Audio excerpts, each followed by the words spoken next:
استاد مقدشو هذا وحا قعنت كوهايا دولة قعنت كوهايسا وزاردين أنا إسبورتي runtii shaqo badan ay ka qabteen meesha oo ku aadan fikirka ahaa in garoonka wax laga qabto wuxuu ka yimid wasiiradu ka yimid ayadoo kaashanaysa madaxdeeda sare ra'iisul wasaaraha iyo madaxweynahaba hadda markaa fiiriso shaqada meesha ay marayso booqasho waa ku tagay waa soo fiirinay garoonkana dayactirkiisa hadda waxaa moodaa wax oo muuqda in ay dawladdu ka qabatay wax muuqda runtii laga qabtay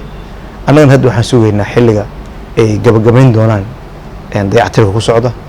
ka xiriir ku badacaan hadda waxaan isku diyaarinaynaa sida garoonkaas oo isticmaali lahayn uguna qaban lahayn wixii loogu talagalay oo ahaa in horyaaladii dalka lagu ciyaaro in ciyaarihii dibadda hadday macquul noo noqoto garoonka lagu ciyaari lahaa waaye in kooxihii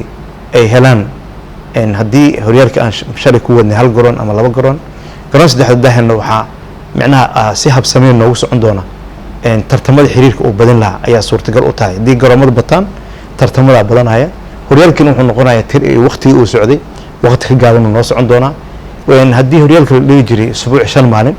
waxaa noo soo socotay markaas haddaan garoonkaan helno in 3 maalin la dheero 3 maalin labada garoon lagu kala dheero ayadoo markaas nasiinadan kooxa ay fiicnaanayso oo